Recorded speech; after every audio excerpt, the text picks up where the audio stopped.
अस्सलामुअलैकुम व्यूअर्स, मैं हूं आपका होस्ट तौकीर आफ्ताब और आप देख रहे हैं मेरा YouTube channel conceptual maths with Tauqeer Aftab. Viewers, जैसा कि 9th क्लास का मैथमेटिक्स हम लोगों ने स्टार्ट किया हुआ है और 3 चैप्टर्स हम लोग कर चुके हैं इसके। अब हम स्टार्ट कर रहे हैं आज से chapter number 4। Chapter number 4 algebra के हवाले से है।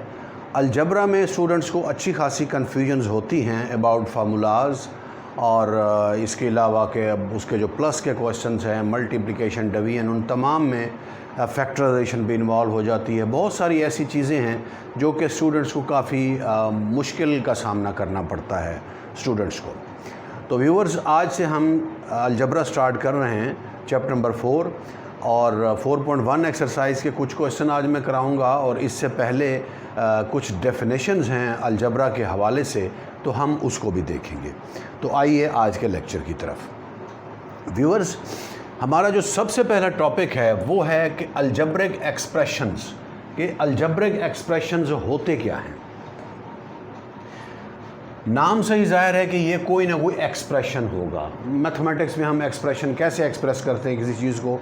नंबर्स होते हैं, वेरिएबल्स होते हैं, एक्स वाई जेड, अल्फ़ाबेट्स भी होते हैं, ठीक है। वो तमाम चीज़ें जो हैं हम एक्सप्रेस करते हैं मुख्तलिफ़ चीज़ों को मैथमेटिक्स के अंदर नंबर से और वेरिएबल से। तो इसका मतलब अलजब्रिक एक्सप्रेशन, इसके अंदर कुछ वेरिएबल्स होंगे, कुछ नंबर्स होंगे, ओके। अब किस तरह की चीज़ को हम अलजब्रिक एक्सप्रेशन कहेंगे? अब अगर फॉर एग्ज़ाम्पल 5 लिखा हुआ है तो क्या ये एक अलजब्रिक एक्सप्रेशन है? बिल्कुल नहीं। ये एक नंबर है 5। ये नेचुरल नंबर है और ये होल नंबर भी है, ये पॉजिटिव इंटीजर भी है, ये रेशनल नंबर भी है। नंबर सिस्टम हम लोग चैप्टर नंबर 2 के अंदर ऑलरेडी डिस्कस कर चुके हैं। तो अलजब्रिक एक्सप्रेशन वो क्या चीज़ होती है? बेसिकली अलजब्रिक एक्सप्रेशन एक ऐसा एक्सप्रेशन होता है, किसी चीज़ को हम इस अंदाज में ज़ाहिर करते हैं कि कुछ हमारे पास अलजब्रिक टर्म्स होंगी और उनके दरमियान में पॉजिटिव या नेगेटिव का साइन होगा। कुछ अलजब्रिक टर्म्स के दरमियान अगर हम पॉजिटिव नेगेटिव के साइंस लगाना शुरू कर दें तो वो एक अलजब्रिक एक्सप्रेशन बन जाता है। फॉर एग्ज़ाम्पल, हमारे पास लिखा हुआ है 5x³ plus 7x² plus 13x minus 15। तो ये हमारे पास एक अलजब्रिक एक्सप्रेशन है। वो कैसे? अब देखें, इसके अंदर कितनी टर्म्स हैं? ये 1 2 3 4 टर्म्स हैं हमारे पास। उनको हम उनके दरमियान में पॉजिटिव और नेगेटिव के साइंस हम लोगों ने यूज़ किए, तो ये पूरी चीज़ क्या बन गई? ये एक अलजब्रिक एक्सप्रेशन बन गई है, ओके। इसी तरह से एक और एग्जांपल लेते हैं, 5x³ plus 7x raise to power 3/2 plus 7x²रूट, बेशक इसे माइनस कर दें आप, तो ये भी हमारे पास एक अलजब्रिक एक्सप्रेशन है। इसके अंदर कितनी टर्म्स हैं? 1 2 और 3। ये एक अलजब्रिक एक्सप्रेशन हो गया। मतलब कुछ हमारे पास अलजब्रिक टर्म्स हैं, उनके दरमियान में हमने पॉजिटिव और नेगेटिव का साइन यूज़ किया हुआ है। व्यूअर्स, इसमें एक चीज़ जो काबिल गौर है वो ये है कि यहाँ पे लिखा हुआ है 5x³। बेसिकली 5x³, इसके अंदर दो चीज़ें यूज़ हो रही हैं। एक हमारे पास 5 है और एक x³ है। वैसे अगर देखा जाए तो x³ का मतलब है x is multiply by 3 time. 3 times हम x को मल्टीप्लाई करें तो x³ आता है। बेसिकली क्या है, x³ का मतलब ये 3 चीज़ें हो गई और 5 ये चौथी चीज़ है, ये 4 चीज़ें हो गई। तो इनको हम 4 टर्म्स क्यों नहीं कहते? वो इसलिए नहीं कहते हम इसे 4 टर्म्स कि मल्टीप्लिकेशन जहाँ पर हो रही हो वो एक ही टर्म कंसीडर होती है। मतलब ये 5 × x³, ये 2 चीज़ें मल्टीप्लाई हो रही हैं, या आप कह लें कि 4 चीज़ें मल्टीप्लाई हो रही हैं। एक 5 हो गया और 3 x's हो गए। ये 4 चीज़ें मल्टीप्लाई हो रही हैं तो हम इसको एक टर्म कंसीडर करेंगे। इसी तरह से 7x², एक चीज़ 7 हो गई, x², ये भी 2 चीज़ें हो गई। तो ये 3 चीज़ें मल्टीप्लाई हो रही हैं, तो ये कितनी टर्म्स कंसीडर होंगी? एक टर्म कंसीडर होगी। ऐसे ही ये है, ऐसे ही ये है। मतलब 15 को हम लिख सकते हैं 10 + 5 या 20 - 5, तो फिर ये भी 2 टर्म्स हो गई? बिल्कुल नहीं, इसको हम एक टर्म ही कंसीडर करेंगे। इसी तरह से ये है। तो ये कहलाता है अलजब्रिक एक्सप्रेशन। अलजब्रिक एक्सप्रेशन के अंदर पावर जो है वो कुछ भी हो सकती है, पॉजिटिव भी हो सकती है। फॉर एग्जांपल नेगेटिव का आप ले लेते हैं एक 3x³ प्लस 7x⁻² कर लें माइनस 13x⁻³ या हम इसे यूँ भी लिख सकते हैं x डिवाइडेड बाय अपना 13 डिवाइडेड बाय x³ या x⁻³ तो अब इसके अंदर कितनी टर्म्स हैं, 1 2 और ये 3 टर्म्स हैं। तो ये 3 टर्म्स हमारे पास अलजेब्रिक टर्म्स थी। 2 के दरमियान पॉजिटिव का साइन है, तीसरी के दरमियान नेगेटिव का साइन है, तो ये क्या कहलाएगा, ये एक अलजेब्रिक एक्सप्रेशन कहलाएगा। ओके, आई थिंक आप लोगों को ये चीज़ क्लियर हो गई होगी। मतलब अलजेब्रिक एक्सप्रेशन क्या होता है, बेसिकली इसके अंदर कुछ टर्म्स होती हैं, उसमें नंबर्स भी होंगे, वेरिएबल्स भी हो सकते हैं। वेरिएबल में ये नहीं कि सिर्फ x होगा, y भी हो सकता है, z भी हो सकता है। ओके, तो ये कुछ टर्म्स होंगी जो कि आपस में ऐड या सब्ट्रैक्ट हो रही होंगी, तो हम उसे कहेंगे कि ये एक अलजेब्रिक एक्सप्रेशन है और इसमें x या y जो भी वेरिएबल यूज़ हो रहा है उसकी कुछ भी पावर हो सकती है। ओके, नेक्स्ट देखिए पॉलिनोमियल। पॉलिनोमियल भी बेसिकली एक तरह से अलजेब्रिक एक्सप्रेशन ही होता है, लेकिन उसके ऊपर कुछ कंडीशंस अप्लाई होती हैं। अब वो कंडीशन क्या है, वो कंडीशन ये है कि ऐसा अलजेब्रिक एक्सप्रेशन जिसके अंदर x की जो पावर है या जो वेरिएबल इन्वॉल्व है उसकी जो पावर होगी वो कभी भी वो नेगेटिव नहीं होगी। ठीक है, वो हमेशा नॉन नेगेटिव होगी और वो इंटीजर होगी, नॉन नेगेटिव इंटीजर होगी। ओके, जैसे अब देखिए ये पहला अलजेब्रिक एक्सप्रेशन लिखा हुआ है। अब x की पावर यानी जो वेरिएबल है उसकी पावर क्या है, 3 है, 2 है और 1 है। यहाँ पे x की क्या पावर है, -15 है। इधर x की क्या पावर है, इधर हम कह सकते हैं कि x⁻0 है। x⁻0 का क्या मतलब होगा, 1 × 15, वो 15 ही आ जाएगा। तो कहने का मतलब ये है कि ऐसा अलजेब्रिक एक्सप्रेशन जिसके अंदर जो वेरिएबल इन्वॉल्व हो रहा है, जैसे इसके अंदर x इन्वॉल्व हो रहा है, उसकी जो पावर होगी वो नॉन नेगेटिव इंटीजर होगी। इंटीजर कौन से होते हैं, 1 2 3 4 5 6 सो ऑन, ये पॉजिटिव इंटीजर्स हैं। और नेगेटिव इंटीजर्स क्या होते हैं, -1 -2 -3 सो ऑन। और नॉन नेगेटिव नॉन पॉजिटिव वो क्या होता है, वो ये 0 होता है। 0 जो है वो ना ही नेगेटिव है ना ही पॉजिटिव है। तो पॉलिनोमियल क्या होगा, जिसके अंदर power of the variable is non negative integer.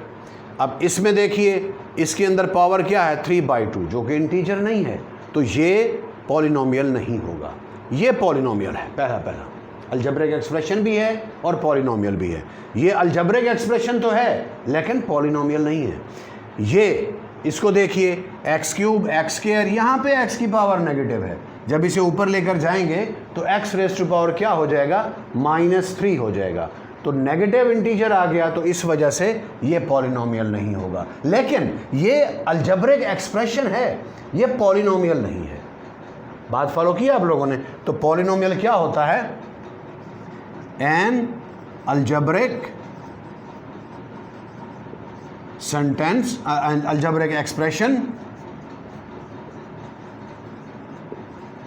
in which the power of the variable is non-negative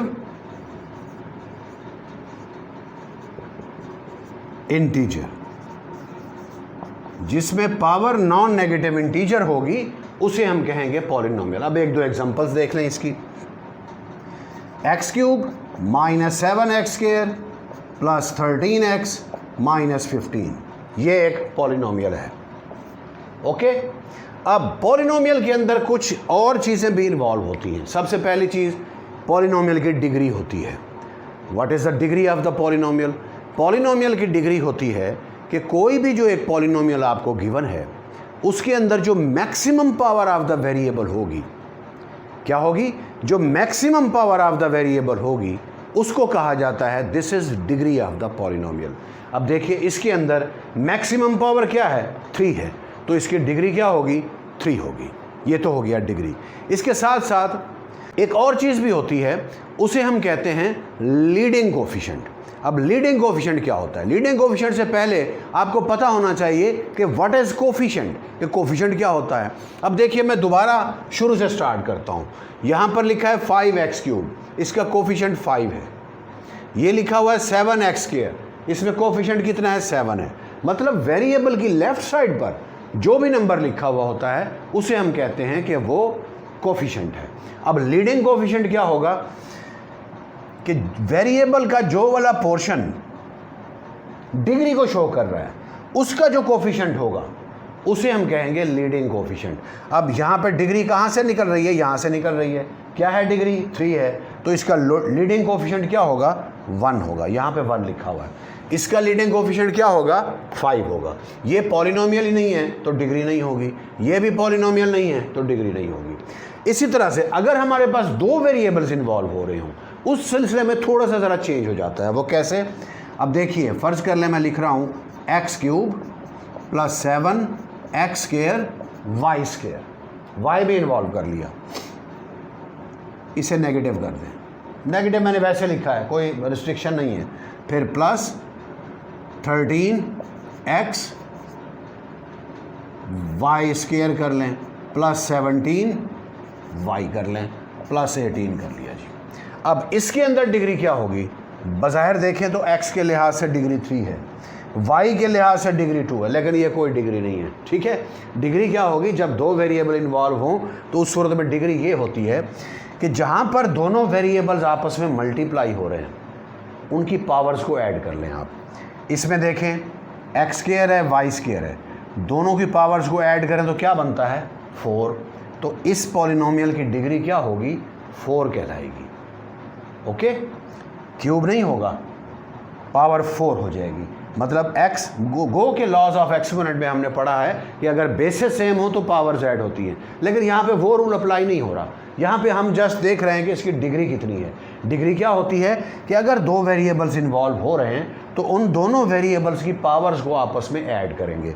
यहाँ से पावर 4 बनती है, मैक्सिमम पावर 4 हो गई एक तरह से, तो इसकी डिग्री 4 होगी। यहाँ से देखें स्क्वायर और 1, ये 3 आएगा, छोटा है 4 से, तो मैक्सिमम पावर क्या है? वो 4 है, तो इसकी डिग्री 4 हो जाएगी। और लीडिंग कोफिशिएंट क्या होगा? -7। ओके, नेक्स्ट देखिए रेशनल एक्सप्रेशन। रेशनल एक्सप्रेशन क्या होता है? रेशनल का वर्ड आप लोगों से कोई मुख्तलिफ नहीं है, आप लोग जानते हैं, पढ़ चुके हैं रेशनल नंबर्स को, कि जो फ्रैक्शन में होता है p/q, p/q की फॉर्म में होता है, और q is not equal to 0, मतलब डिनोमिनेटर जो है वो 0 के इक्वल नहीं होता, उसे हम कहते हैं रेशनल नंबर। तो रेशनल एक्सप्रेशन क्या है? बेसिकली रेशनल एक्सप्रेशन फ्रैक्शन ही होती है, यानी px/qx, where qx is not equal to 0, px व qx बोथ आर पॉलिनोमियल्स। ठीक है जी, क्या बताया मैंने? रेशनल एक्सप्रेशन फ्रैक्शन होती है px/qx, डिनोमिनेटर जो qx है वो 0 के इक्वल नहीं होता, px और qx बोथ आर पॉलिनोमियल, यानी ऊपर भी पॉलिनोमियल लिखा हुआ होगा और नीचे भी पॉलिनोमियल लिखा हुआ होगा। ओके, अब इसकी एक एग्जांपल ले लीजिए। 3x² - 15x + 18 divided by 2x² - 13x + 4। अब ऊपर देखिए पॉलिनोमियल है, पॉलिनोमियल में हमने क्या पढ़ा कि जो पावर है वेरिएबल की वो नॉन नेगेटिव इंटीजर होगी। अब देखिए पावर नॉन नेगेटिव इंटीजर है, x² है, 1 है, यहाँ पे 0 हो गया, इधर x² है, फिर x है, फिर इधर पावर x⁻⁴ है, तो ऊपर भी पॉलिनोमियल है, नीचे भी पॉलिनोमियल है, डिनोमिनेटर जो है वो 0 के इक्वल नहीं है।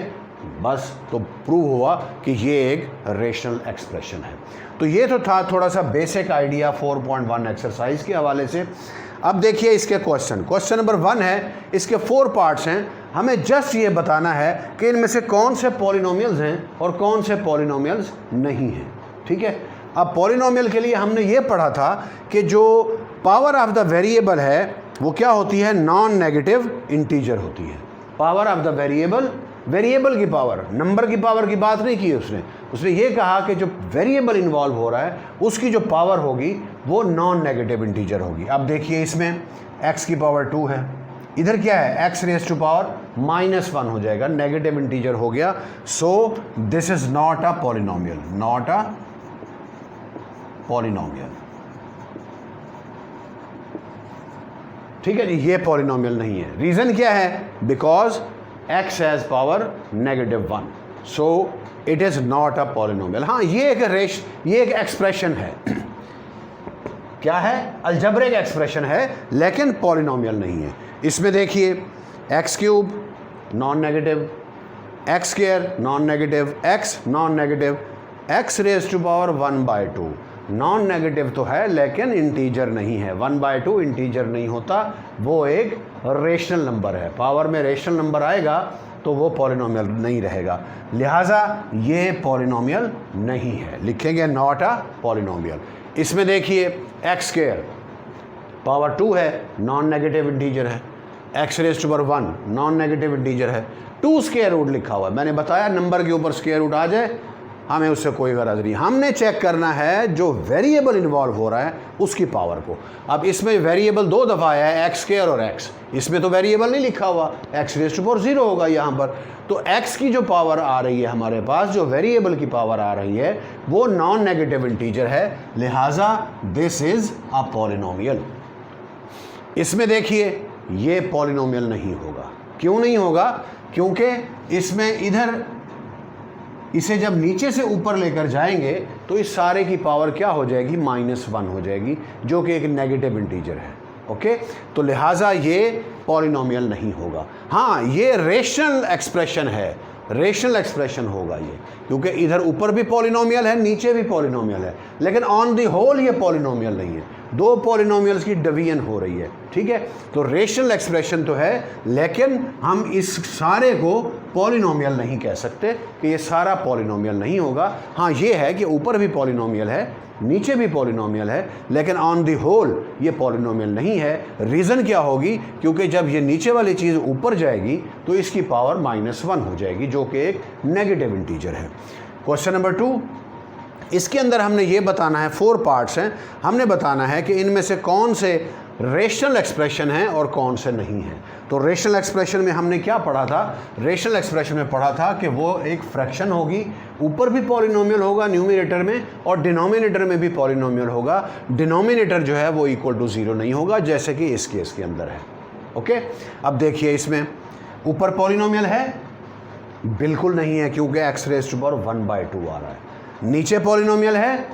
बिल्कुल नहीं है, क्योंकि x रेज टू पावर 1/2 आ रहा है। तो इसलिए ये रेशनल एक्सप्रेशन नहीं होगा। और इसको देखिए, ऊपर x³ x², इधर x रेज टू पावर 0 है। 300 को हम छोड़ देंगे क्योंकि वो नंबर है, पॉलिनोमियल वो अपना वेरिएबल नहीं है, नंबर है वो एक। नीचे देखिए, इधर x की power 0, x raise to power 1, x raise to power 2। तो ये ऊपर भी पॉलिनोमियल है, नीचे भी पॉलिनोमियल है, लिहाजा ये एक रेशनल एक्सप्रेशन होगा।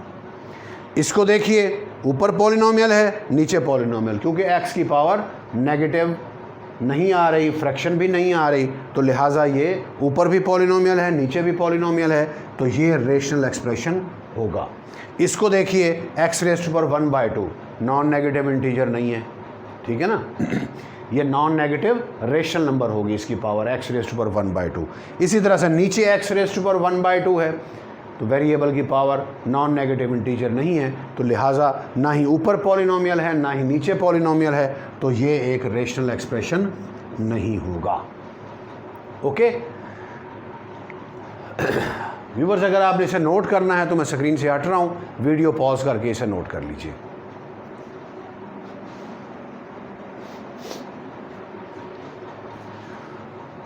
तो व्यूअर्स, ये थी हमारी आज की वीडियो। उम्मीद है आप लोगों को ये कॉन्सेप्ट्स क्लियर हुए होंगे। सिंपल सी चीज़ें हैं और आगे भी ऐसे ही है। मैं आपसे वादा करता हूँ कि अगर आप इन डिटेल इन चीज़ों को देखेंगे और समझने की कोशिश करेंगे तो आपको ये चीज़ें ज़रूर समझ आएंगी, क्योंकि ये मुश्किल नहीं है। एक गलतुल आम एक चला आ रहा है, एक इमेज बना हुआ है स्टूडेंट्स के आगे कि जी अलजबरा मुश्किल होता है, लेकिन अलजबरा में कोई ऐसी मुश्किल चीज़ नहीं है। अभी तक देखें जो भी चीज़ें आपने पढ़ी हैं वो आसान हैं।